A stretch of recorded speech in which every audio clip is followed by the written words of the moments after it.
Here we are. La, la, la, la. All right.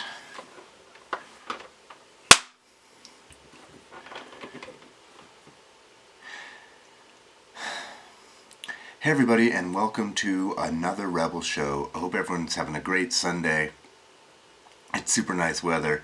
It's nice here in Colorado. I hope everyone's having fun. You know, last week we were talking about, like the wealth in nations and like God's opinion of wealth versus the world's, or more like America's opinion of wealth, and how in America we tend to demonize wealth and look at wealth as a negative, or like since they have all the wealth, then I'm pretty much stuck poor forever, and how I don't believe that's true. I think there's enough to go around, and I also think that people that are super wealthy aren't just hoarding all the money in a bank account somewhere or a vault somewhere. It's in possessions, it's in things, it's in assets, and there's room for other people to move up. And I think we should start to change our thinking a little bit and realize that wealth is something that God considers good. You know, it's not a negative thing. It's not, well, it can be a negative thing if you use it wrong, but wealth considered it good. You know, Abraham in the Bible, he was a very wealthy guy, you know. Genesis 13:2 says Abraham was very rich in cattle and silver and gold. You know, God blessed Abraham because he was in covenant with him, because they agreed, had an agreement together, you know.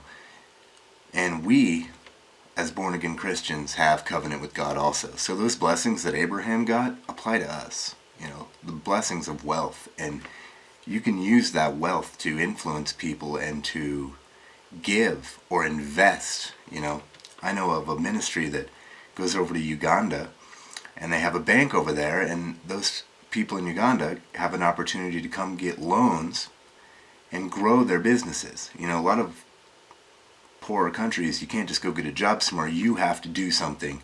You have to raise a crop or sell chickens or make something to survive. In America, we don't have it like that. We can go get a job and it's a little bit easier, but you know, if you have access to funds, like this ministry goes out, gives access to funds, and these people can take loans of $1,000 or even, as I've heard, as low as like $15, and go and grow their business and double their money and hire other people. And that's a good use of wealth, is to use it to help other people grow wealth. I think that is the way God designed like the capitalistic system to work, is where you can have free trade, where you can go out and decide, okay, I'm going to sell this product, and if people like it and the market's ready for it, you know, you can sell it and make money, and then you can use that money to grow your business. You can use that money to hire people. You can use that money to design new products to sell, and just continue growing and building more and more wealth. And then at some point, I think people should think, hey, how can I go start my own business? I've learned these sets of skills. Can I do this on my own? And then grow from their knowledge their own business, and then they can hire their people and they can invest in their things as the business grows. So that's the system it's designed to do. And we kind of get away from that and just get stuck in the work. I just need to work for some company. I just need to have a 401k, work for somebody else, and hopefully I make a good living. Hopefully I don't get fired. You know, let's think bigger than that, because God wants us to be blessed. You know, Genesis 24:35 says, "And the Lord hath blessed my master greatly, and he is become great. And he hath given him flocks, herds, silver and gold, manservants and maidservants, camels and asses." You know, a bag of gold back in these days was valuable too, but also, you know, you had animals, and these flocks and herds would produce more flocks and herds. So you could invest this money and make money. You could buy animals that would produce more animals to grow your wealth, and then you could sell these animals. I mean, wealth is, to me, what I've been learning is one of those things that it's one of those things, if you can find like a niche or something. You know, the Bible talks about blessing what we put our hand to, and we'll talk about that later. But if we put our hands to something and we start to try to be productive and produce something to better other people, like, it's always boils down to customer service and service. We're always trying to serve other people. How can we meet a need out there in the marketplace? You know, I think for me that's a goal and a focus to focus on, versus trying to go, well, there's not enough out there, I'm in trouble, I need the government to help me, or I need the government to make things easier for me. I'd rather have the challenge, and I'd rather put forth more of an effort and go for it, versus depend on the government to help my needs. I mean, the government, I mean, at least half or more of them are corrupt, and we're going to want and vote for them to have more power over our finances and what we do and how products are regulated, imported, and exported. We really don't want the government in their hands that deep into how we function every day. It needs to be in our hands. More power to us, not to them. Genesis 2:2-3 says, "And I will make thee a great nation, and I will bless thee, and I will make thy name great, and thou shalt be a blessing." So actually that's just verse 2. And he's talking about, I'll make thee a great nation. He's talking to Abraham, and he will bless him, and he will give him a great name. And why? So he can be a blessing. So he wants Abraham to use this wealth he has to help people, to see people, to help people grow their own wealth. Maybe give some cattle away so that that person can then tend to that cattle and grow cattle and have a whole herd of themselves and make wealth. We all need to be working to develop wealth, to pass it along.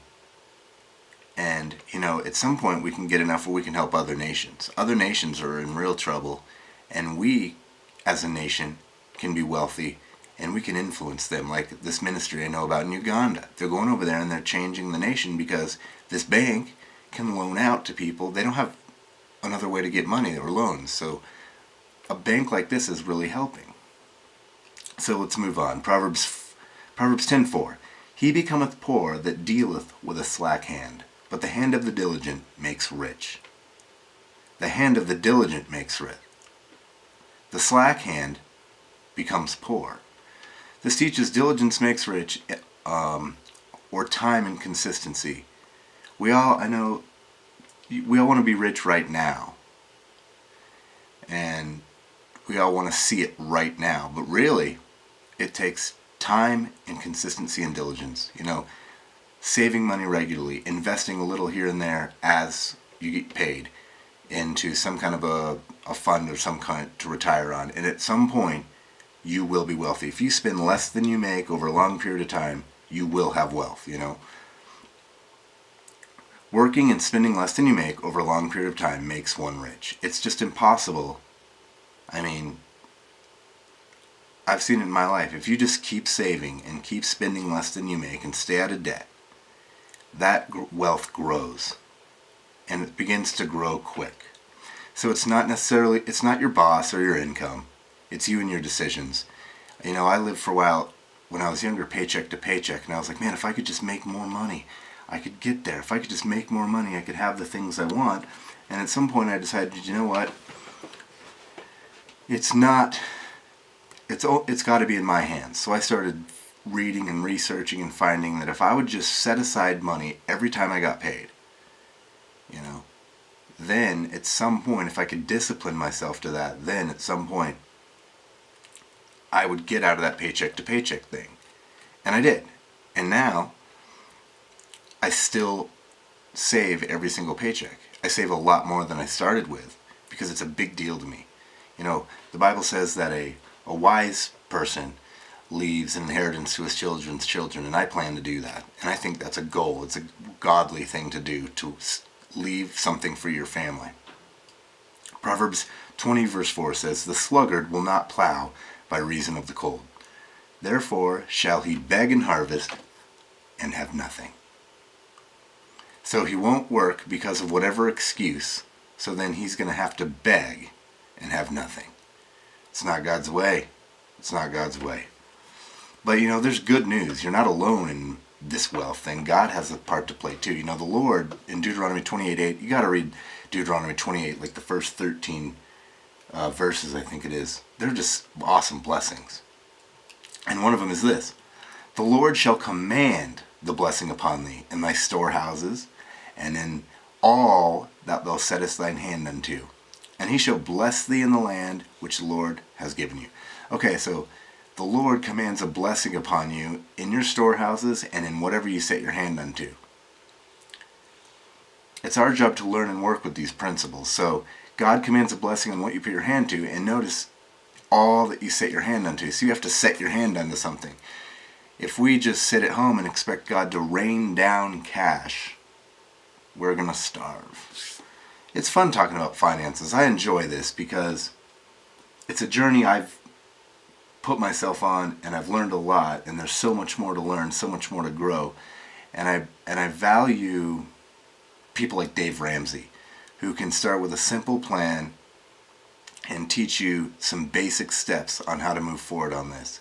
And remember, the goal of wealth is not so we can have a big mansion and a fast car, and there may be a place for that at some point, but really the goal is so that we can lend to many nations and not borrow, so that we can help others, to be abundant in what we have so that we can give to those that need. We have some fun also, but also we can look to the needs around the world. We can look to the needs around our neighborhoods, our communities, and be more valuable than just a guy going and working and living and barely making it. That should be our goal, is to serve others and to make a difference and influence people. And when you can help other people through their needs, and they go, how did you do this? What is it that you have that I need? Then you can share the gospel. The gospel doesn't always have to come first. Sometimes it's just showing them the love of God and helping them through needs, them seeing something different in you.